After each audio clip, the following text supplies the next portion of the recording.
L'été 1961. Un soldat soviétique reçoit entre les mains une arme que personne n'a encore vue.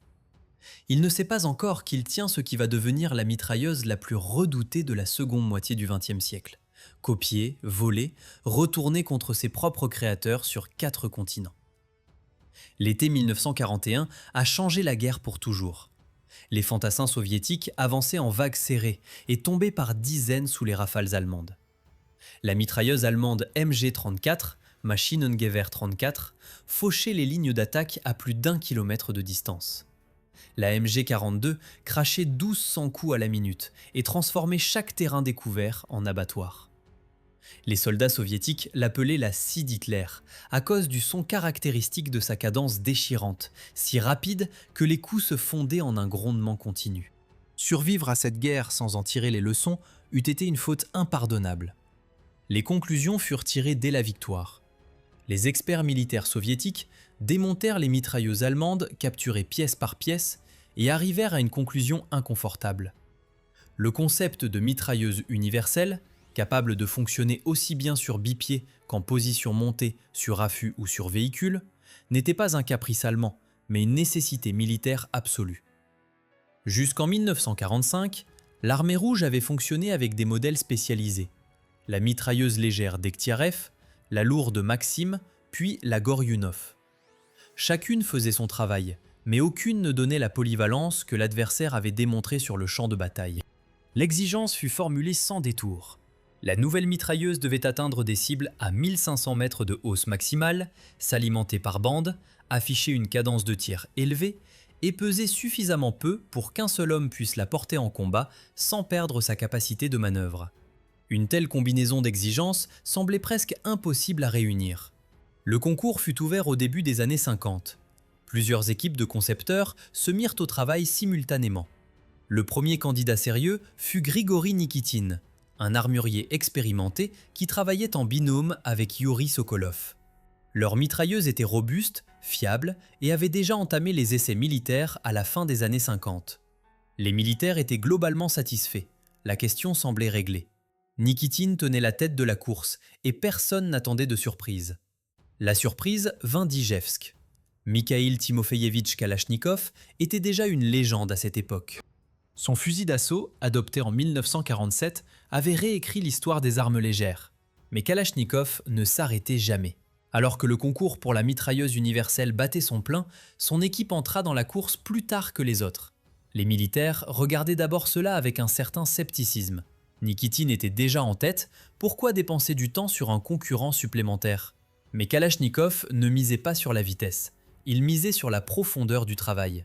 Son groupe étudia non seulement les modèles allemands, mais aussi l'expérience soviétique de l'utilisation des armes dans les conditions les plus difficiles, des marécages de Biélorussie aux neiges de Carélie. Les essais comparatifs des deux armes eurent lieu à la charnière des années 50 et 60, et ils tournèrent à la sensation. La conception de Nikitine n'était pas inférieure à sa rivale sur plusieurs paramètres, mais celle de Kalachnikov s'avéra plus simple à fabriquer, plus fiable en conditions de saleté et plus facile à entretenir sur le terrain. L'épisode décisif fut celui où les deux armes furent délibérément exposées à la poussière et à l'eau. Le modèle de Nikitine produisit des enrayages, celui de Kalachnikov continua à fonctionner. Après cela, la question du vainqueur ne se posait plus. En 1961, la mitrailleuse de Kalachnikov fut officiellement adoptée par l'armée soviétique sous le nom de PK, Poulemiot Kalachnikova, soit mitrailleuse Kalachnikov. Nikitine perdit une course qu'il avait failli remporter. Ce fut l'un des épisodes les plus douloureux de l'histoire de l'armement soviétique. Un homme à un pas du triomphe, devancé au dernier moment. Mais l'armée obtint exactement ce qu'elle avait demandé. L'exploitation en unité révéla rapidement que l'arme était excellente, mais qu'il restait une marge d'amélioration. Les ailettes de refroidissement du canon s'avéraient technologiquement complexes à produire en série et n'apportaient pas l'effet escompté. La crosse en bois ajoutait du poids et se comportait de façon imprévisible dans certaines conditions climatiques. Les concepteurs se remirent à l'ouvrage. Les ailettes furent supprimées, la crosse remplacée par une version synthétique, et d'autres modifications furent apportées à l'ensemble de la construction. En 1969, cette version modernisée reçut la désignation PKM, Pulméniot Kalachnikova Modernizirovani, soit mitrailleuse Kalachnikov modernisée. Elle était plus légère d'1 kg 500 g. Au lieu de 9 kg pour le modèle initial, le PKM en pesait 7500. La différence peut sembler modeste, mais pour le servant qui porte son arme pendant des heures de marche, chaque 100 g compte réellement. 7 kg 500 g, c'est le poids de l'arme seule sans munitions. Une boîte standard chargée de 100 cartouches ajoutait environ 3 kg supplémentaires. Le servant partait donc en mission avec près de 11 kg rien que dans les mains, sans compter l'équipement, le gilet pare-balles et tout le reste. Et pour ce poids, 650 coups à la minute, une hausse maximale réglable jusqu'à 1500 mètres, ce n'était pas simplement une mitrailleuse, c'était le pilier de feu de toute section d'infanterie. Le cœur du PKM, c'est une cartouche vieille de plus d'un siècle. La 7,62 mm sur 54, développée à la fin du 19e siècle pour le fusil Mosin, n'avait rien perdu de sa redoutable efficacité.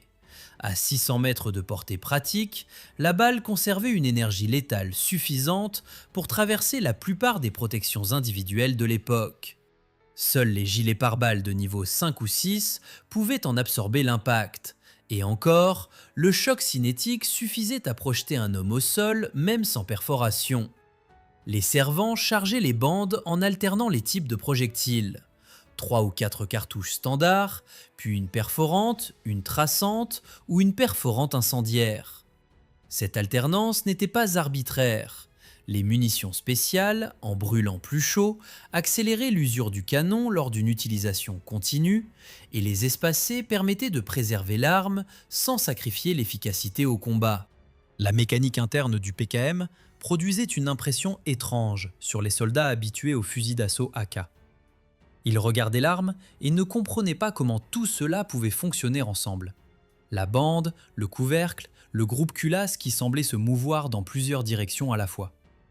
Mais c'est précisément dans cette apparente complexité que résidait la force de la conception.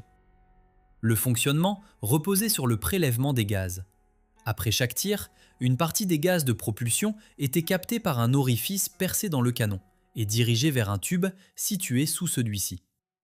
Ces gaz poussaient un piston vers l'arrière, qui agissait à son tour sur le groupe culasse. C'est là que commençait ce qui désorientait les néophytes. Le groupe culasse effectuait simultanément plusieurs opérations en un seul mouvement.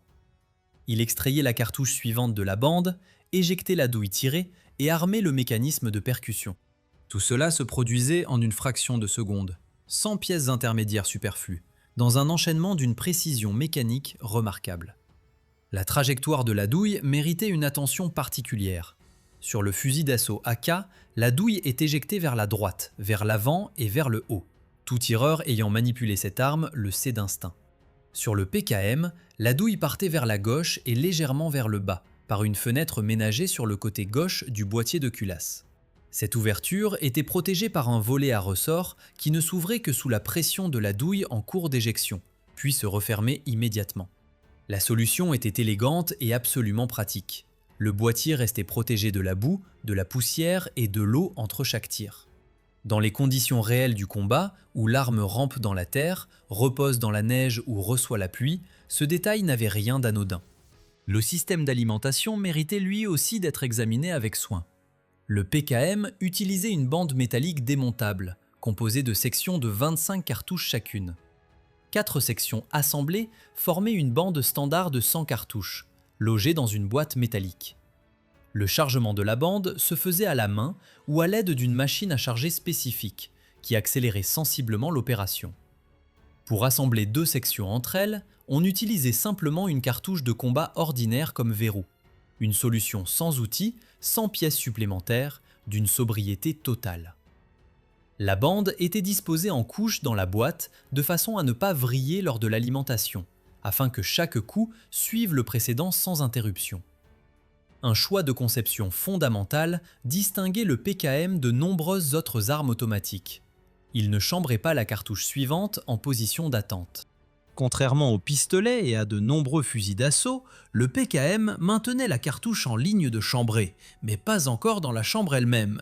Le commandement donné au servant était explicite : cartouche en ligne de chambrée, et non cartouche chambrée.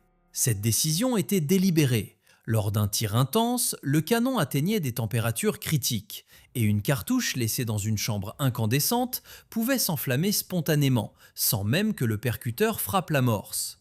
Un coup parti de lui-même en plein combat ne représentait pas seulement une panne, c'était un risque de perte dans ses propres rangs. Les concepteurs avaient éliminé cette possibilité dès la conception même de la mécanique. Le canon du PKM était interchangeable. Chaque arme était livrée avec 2 canons et le remplacement intervenait tous les 500 coups lors d'un tir continu. La procédure avait été réduite à sa plus simple expression. Ouvrir le couvercle du boîtier, relever le cadre, appuyer sur un petit verrou, le faire coulisser sur le côté et le canon se libérait. L'opération ne prenait que quelques secondes. Toucher à main nue un canon qui venait de fonctionner était exclu. Le métal atteignait des températures susceptibles de provoquer des brûlures graves en un instant. Pour cette raison, le canon était équipé d'une poignée de transport repliable, qui servait simultanément de prise lors du remplacement. Ce détail n'avait rien d'accessoire. Il était le produit direct de l'expérience acquise sur le terrain. Le régulateur de gaz permettait d'ajuster la quantité de gaz de propulsion admise dans le système de fonctionnement automatique. Son réglage était nécessaire dans 2 situations principales. Lorsque le canon était encrassé par des résidus de poudre et lors du tir en altitude, en montagne notamment, où l'air raréfié réduisait la pression disponible. Dans les 2 cas, la quantité standard de gaz ne suffisait plus à assurer un cycle fiable, et le régulateur permettait d'augmenter leur admission sans démonter l'arme. Le réglage s'effectuait sans outil, même avec des gants, ce qui n'était pas un détail secondaire en conditions hivernales. À la bouche du canon était installé un frein de bouche compensateur. Il absorbait une partie du recul et réduisait le soulèvement du canon lors des rafales, ce qui améliorait directement la précision. Sous le canon, fixé sur le tube à gaz, se trouvaient des pieds bipieds repliables. Ils permettaient de tirer en appui ou depuis la position allongée sans perdre la stabilité. En position repliée, ils ne gênaient pas le port de l'arme et ne s'accrochaient pas à l'équipement du servant. Les organes de visée étaient mécaniques, une hausse réglable à 15 positions, chaque cran correspondant à 100 mètres de distance, avec une graduation allant de 100 jusqu'à 1500 mètres. Aucune optique n'était prévue en dotation standard, mais une glissière de type Picatinny fut développée ultérieurement, permettant le montage de collimateurs et de lunettes de visée. Des poignées tactiques, des crosses réglables et même des silencieux, conçus spécifiquement pour ce calibre, furent également mis au point avec le temps. Ce que la conception du PKM avait accompli, c'était de réunir dans une seule arme des qualités que les ingénieurs d'avant-guerre avaient crues incompatibles. Puissance de feu à longue distance, fiabilité en toutes conditions, facilité d'entretien et poids raisonnable pour un seul servant. Chaque pièce portait une fonction précise. Il n'y avait rien de superflu. Le premier vrai baptême du feu du PKM n'eut pas lieu sur les terrains d'entraînement soviétiques. Il eut lieu dans la boue, sous une pluie tropicale battante, au milieu d'une jungle où la visibilité se réduisait parfois à quelques mètres. Le Vietnam fut pour l'arme soviétique l'épreuve la plus sévère qu'un concepteur puisse imaginer, et le PKM l'a réussi sans défaillance.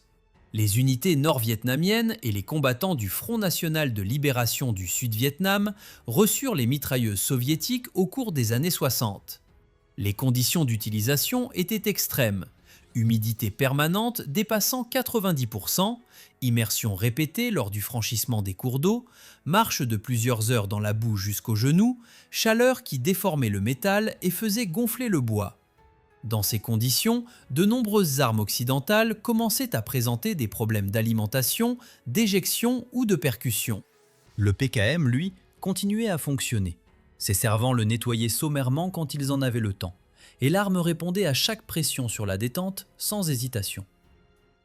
Les fantassins américains qui traversèrent la campagne vietnamienne décrivirent par la suite le son de la mitrailleuse soviétique comme l'un des sons les plus reconnaissables de cette guerre. Depuis des positions soigneusement camouflées, elle frappait par longues rafales, interdisant tout mouvement dans un rayon considérable. Les analystes militaires américains, qui eurent l'occasion d'examiner des exemplaires capturés, reconnurent ouvertement la qualité de la conception, notamment la fiabilité en conditions d'humidité et d'encrassement extrême, précisément là où plusieurs modèles occidentaux avaient montré leurs limites dans ces mêmes jungles. Les rapports militaires américains de l'époque soulignaient un point particulier. L'arme soviétique était non seulement fiable, mais aussi remarquablement simple à entretenir pour des soldats dont le niveau de formation technique variait considérablement. Un servant pouvait effectuer les opérations de maintenance essentielles sans outils, en quelques minutes, même dans l'obscurité. Cette caractéristique, qui semblait secondaire sur le papier, se révélait décisive dans une guerre de guérilla où le temps et les ressources disponibles pour l'entretien des armes étaient toujours limités. Puis vint l'Afghanistan. Les conditions y étaient radicalement opposées à celles du Vietnam. Non plus l'humidité permanente de la jungle, mais la poussière sèche des cols montagneux. Les écarts de température brutaux entre le jour et la nuit. L'altitude à laquelle les moteurs s'étouffaient et les hommes peinaient à respirer. Le PKM se retrouva utilisé à plus de 3000 mètres d'altitude, dans des conditions où l'air raréfié réduisait la pression des gaz de propulsion. Les servants déplaçaient le régulateur de gaz en position renforcée, une opération de quelques secondes sans démontage, et l'arme s'adaptait aux nouvelles conditions sans autre intervention. Ce fut en Afghanistan que l'une des particularités les plus frappantes du PKM se révéla pleinement. Sa capacité à fonctionner aussi bien pour celui qui l'avait reçu que pour celui qui l'avait capturé. Les combattants afghans récupérèrent rapidement des mitrailleuses soviétiques et les retournèrent contre les colonnes de l'armée soviétique. La situation était paradoxale. Les deux camps tiraient parfois avec exactement le même modèle, issu des mêmes usines. Les armes changeaient de main plusieurs fois au cours d'une seule campagne, sans que cela n'affectât leur fonctionnement en quoi que ce soit. C'est en Afghanistan que se forgea définitivement la réputation du PKM comme outil qui sert aussi bien celui qui l'a fabriqué que celui qui l'a pris à l'ennemi. Le terrain montagneux révéla une autre dimension tactique de l'arme. Avec une hausse maximale de 1500 mètres, le PKM permettait à des unités soviétiques installées sur des hauteurs dominantes d'ouvrir le feu sur les positions adverses avant même que l'ennemi n'entre dans la zone de tir de ses propres armes.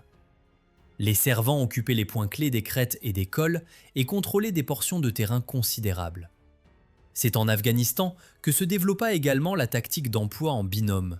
Deux PKM positionnés sur des secteurs de tir croisés créaient une zone de destruction à laquelle il était pratiquement impossible d'échapper. La Légion étrangère française n'affronta pas directement le PKM en Afghanistan, mais ses officiers suivirent attentivement les comptes rendus des opérations soviétiques. La Légion avait elle-même une longue expérience des guerres en terrain difficile, Indochine, Algérie, Djibouti, et ses spécialistes reconnaissaient dans les rapports afghans les mêmes problèmes qu'ils avaient eux-mêmes rencontrés. Comment maintenir une arme collective en état de fonctionnement dans des conditions extrêmes, loin de toute logistique? La réponse soviétique, une conception robuste, simple, réparable sans pièces de rechange, correspondait exactement aux leçons que la Légion avait tirées de ses propres campagnes. Sur le continent africain, le PKM menait en parallèle une autre guerre, moins médiatisée, mais tout aussi révélatrice. En Angola, au Mozambique, en Éthiopie, l'arme soviétique se retrouvait simultanément des deux côtés des lignes de front.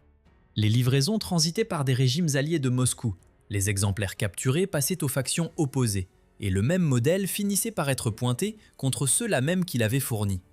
Ce n'était pas une exception. C'était une constante des guerres par procuration de la guerre froide.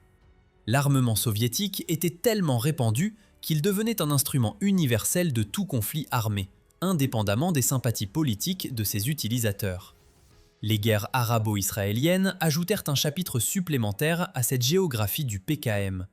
Les forces égyptiennes et syriennes utilisèrent les mitrailleuses soviétiques lors des affrontements de 1967 et de 1973.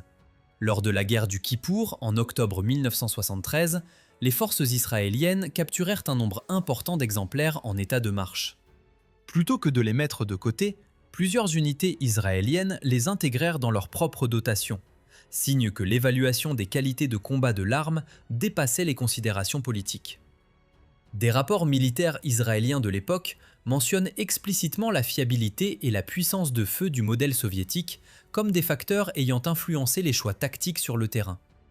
Ce qui se dessinait à travers ces conflits dispersés sur 3 continents, c'était un phénomène sans précédent dans l'histoire moderne des armes. Une mitrailleuse conçue pour un contexte précis, celui de la confrontation entre 2 blocs, qui devenait le dénominateur commun de presque tous les conflits de la seconde moitié du XXe siècle. Jungle ou désert, guérilla urbaine ou front conventionnel, forces régulières ou combattants irréguliers, le PKM s'adaptait à tout, se retrouvait partout et continuait à fonctionner entre toutes les mains. Une arme qui convainc une armée finit toujours par convaincre les autres.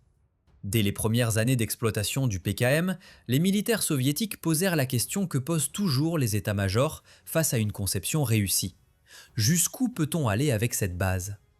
La réponse dépassa toutes les attentes initiales et donna naissance à toute une famille d'armes construite autour d'une même idée fondatrice. La première adaptation logique fut la version sur affût.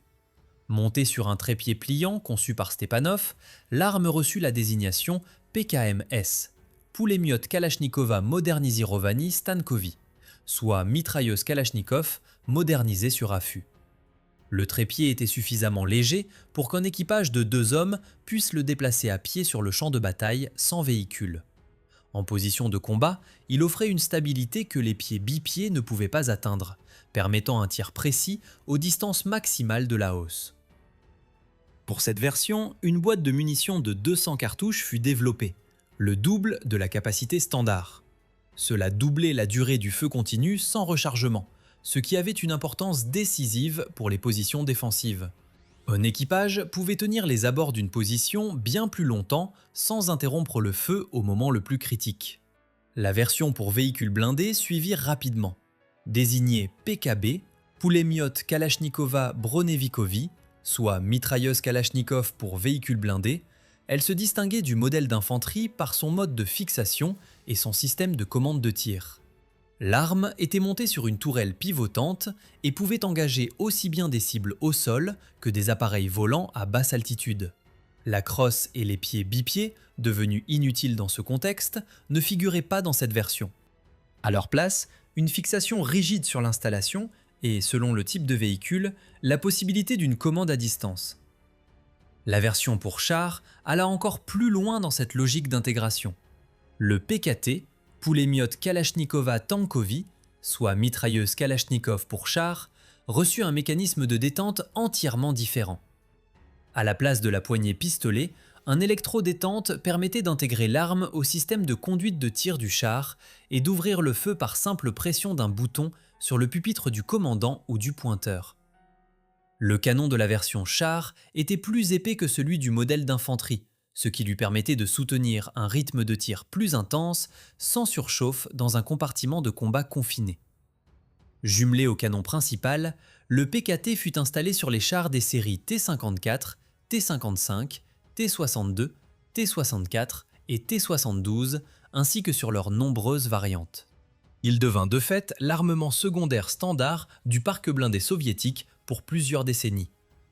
Les exportations dessinèrent une carte que personne n'aurait pu imaginer au moment de l'adoption de l'arme. Des licences de fabrication furent accordées à 11 pays, de la Pologne et de la Bulgarie jusqu'à la Chine et la Yougoslavie. Chaque pays apportait des modifications mineures pour s'adapter à ses propres normes de production et aux exigences de son armée, mais le schéma de base restait inchangé. Le nombre total d'exemplaires produits dans toutes les versions dépassa le million d'unités dès l'époque soviétique. Plus de 60 États adoptèrent officiellement le PKM, sans compter les pays où il apparut par le biais de livraisons militaires, de prises de guerre ou de trafic d'armes. La Yougoslavie mérite une mention particulière. L'usine Zastava produisit sa propre version sous la désignation Zastava M84. Lorsque la Yougoslavie se disloqua au début des années 90, ces armes se retrouvèrent dans les arsenaux de toutes les factions issues de l'éclatement du pays. Les observateurs de l'Organisation des Nations Unies, déployés dans les Balkans, notèrent dans leur rapport que les forces serbes, croates et bosniaques utilisaient simultanément des exemplaires sortis des mêmes chaînes de fabrication, retournés les uns contre les autres dans une guerre fratricide d'une violence extrême. Mais la création la plus significative issue de la conception de base du PKM arriva après la dissolution de l'Union soviétique. Dans les années 90, des ingénieurs du Centre scientifique et de recherche centrale de mécanique de précision, le TSN II-Tokmak de la région de Moscou, entreprirent une modernisation profonde de l'arme. L'objectif était formulé avec précision: éliminer la principale contrainte pratique du PKM, à savoir la nécessité de remplacer le canon. Malgré la simplicité de cette procédure, elle immobilisait l'arme pendant quelques secondes. Dans un engagement au feu intense, quelques secondes pouvaient coûter des vies. La solution fut trouvée dans un principe de refroidissement entièrement différent. La nouvelle mitrailleuse reçut un canon avec refroidissement convectif forcé. Un manchon de forme spécifique entourait le canon et, lors du tir, aspirait l'air frais depuis la bouche et le faisait circuler le long du canon jusqu'à la culasse. Ce flux d'air évacuait la chaleur bien plus efficacement qu'un canon simplement exposé à l'air ambiant. Il devint ainsi possible de supprimer le deuxième canon de rechange dans la dotation et de mener des tirs en série bien plus longues sans risque de surchauffe. La nouvelle mitrailleuse reçut le nom de Petcheneg, du nom d'un ancien peuple nomade des steppes. Son indice de nomenclature était 6P41. Le Petcheneg conservait une compatibilité totale avec le PKM en matière de munitions, de bandes et de boîtes, et partageait environ 80% de ses composants avec le modèle d'origine. Un servant formé sur PKM pouvait prendre en main le Petcheneg sans formation significative. La masse de l'arme atteignait 8 kg 200 g, soit environ 700 g de plus que le PKM. Mais en contrepartie, l'équipage disposait d'une mitrailleuse capable de tirer 600 coups consécutifs sans pause pour changer de canon. Lors des essais, la précision du tir dépassait notablement celle du PKM de base, précisément grâce à la stabilité thermique maintenue tout au long de la rafale. Le Petcheneg traversa les deux campagnes tchétchènes et les opérations antiterroristes dans le Caucase du Nord. À Grozny, dans les rues étroites et les immeubles éventrés, il montra que l'héritage de Kalachnikov pouvait évoluer sans trahir ses principes fondateurs. Il ne remplaça pas le PKM, celui-ci continuait et continue de servir dans des dizaines d'armées à travers le monde. Il représentait simplement l'étape suivante, là où la conception de base ne pouvait plus aller par elle-même. Lorsque l'Union soviétique cessa d'exister en décembre 1991, ses arsenaux ne disparurent pas avec elle. Ils se fragmentèrent. Les stocks d'armes se retrouvèrent répartis entre 15 États successeurs, dont beaucoup traversaient simultanément des crises politiques, économiques et militaires d'une ampleur sans précédent. Dans ce chaos institutionnel, le PKM connut une nouvelle vie, et pas toujours celle que ses concepteurs avaient envisagée. En Russie, les années 90 exposèrent une face sombre de l'universalité de l'arme. Dans la période de recomposition violente qui suivit l'effondrement soviétique, des mitrailleuses quittèrent les dépôts militaires par des voies que personne ne contrôlait vraiment. Elles apparurent entre les mains de groupes n'ayant aucun lien avec les forces armées régulières et furent employées dans des circonstances qu'aucun règlement militaire n'avait prévues. L'État russe consacra des années à localiser et récupérer ces exemplaires dispersés, un travail qui se poursuit encore aujourd'hui. Grozny, capitale de la Tchétchénie, offrit au PKM un théâtre d'opérations radicalement différent de tout ce qu'il avait connu jusqu'alors. En 1994 et 1995, lors du premier conflit tchétchène, la ville devint le cadre d'un combat urbain d'une intensité extrême. Les servants tiraient à travers des brèches ouvertes dans des murs, depuis des greniers, depuis des sous-sols. Les distances de combat tombèrent parfois à quelques dizaines de mètres. Dans ces conditions, la densité de feu que le PKM était capable de produire se révéla irremplaçable lors des assauts contre des positions retranchées. Ce fut précisément dans les ruines de Grozny que se généralisa la pratique d'employer l'arme comme outil individuel par les unités de forces spéciales, non plus en version montée, mais portée à la main, déplacée avec le combattant, utilisée dans des espaces confinés où la mobilité primait sur la stabilité. L'Irak écrivit un nouveau chapitre. L'armée irakienne, équipée d'armes soviétiques depuis l'époque de Saddam Hussein, disposait d'un nombre considérable de PKM. Après l'intervention américaine de 2003, une partie de ces mitrailleuses passa aux formations irrégulières. Une autre fut récupérée par les forces américaines et britanniques. Les instructeurs militaires américains, chargés de former la nouvelle armée irakienne, se heurtèrent à une réalité inattendue. Les soldats qu'ils entraînaient connaissaient le modèle soviétique infiniment mieux que n'importe quel équipement occidental. Les reconvertir sur de nouvelles armes prenait bien plus de temps que de simplement conserver le matériel familier. Dans plusieurs unités irakiennes, le PKM resta en dotation parallèlement aux armes de standard occidentales pendant de longues années après la transition officielle. La Syrie, à partir de 2011, devint peut-être l'illustration la plus frappante de la longévité de cette arme à l'ère contemporaine. Sur les photographies et les vidéos provenant des zones de combat syriennes, le PKM apparaissait dans les mains des forces gouvernementales, des groupes rebelles de toutes obédiences, des combattants kurdes. Une mitrailleuse adoptée sous Nikita Khrouchtchev combattait à l'époque des téléphones intelligents et de la navigation par satellite, sans paraître le moins du monde dépassé. Elle était montée sur des tourelles artisanales, fixées sur des camionnettes tout-terrain en guise de système antiaérien improvisé, utilisé dans des positions d'infanterie classiques. La conception, pensée pour les guerres de la guerre froide, s'avérait parfaitement organique dans les conflits du XXIe siècle. Les observateurs occidentaux présents dans la région notèrent un phénomène qui avait déjà été documenté en Afrique dans les décennies précédentes. Une fois entré dans une zone de conflit, le PKM n'en ressortait jamais. Il passait d'une faction à l'autre au fil des combats, des négociations et des trahisons, changeait de propriétaire sans changer de nature, et continuait à fonctionner aussi bien pour le 10e utilisateur que pour le premier. Les experts internationaux en contrôle des armements décrivirent ce phénomène comme pratiquement ingérable. Une arme aussi robuste et aussi répandue échappait à tout mécanisme de traçabilité conventionnel. Mikhail Timofeyevitch Kalachnikov vécut assez longtemps pour voir sa mitrailleuse entamer sa 5e décennie de service sans concurrent sérieux dans sa catégorie. Dans les entretiens qu'il accorda au cours des dernières années de sa vie, il revenait invariablement à une même idée. La meilleure mesure de la valeur d'une arme, c'est la durée pendant laquelle elle reste nécessaire. Il mourut à Ijevsk en décembre 2013, à l'âge de 94 ans. À ce moment-là, la conception qu'il avait portée depuis les années 50 était en service dans plus de 60 pays, fabriquée sur 3 continents, et avait participé à des conflits sur chaque continent habité de la planète. Aucune armée l'ayant adoptée n'y avait jamais renoncé de son plein gré. Le dernier épisode documenté qui résume le mieux la nature profonde de cette arme eut lieu en 2018 dans l'est de l'Ukraine. Des sapeurs ukrainiens qui démantelaient des positions capturées découvrirent un PKM fabriqué en 1972. Le canon montrait des signes d'usure avancée. L'arme, elle, était en état de fonctionnement complet. Elle avait 46 ans. Elle était chargée et prête à tirer. 46 ans de conflit, de mains qui changent, de pays traversés, de conditions extrêmes. Et la mitrailleuse attendait simplement la prochaine pression sur la détente. Vous venez de regarder l'Arsenal de l'Histoire. Si cette vidéo vous a tenu en haleine, laissez un like, partagez-la autour de vous et abonnez-vous pour ne manquer aucun épisode. D'autres armes, d'autres guerres, d'autres destins vous attendent sur la chaîne.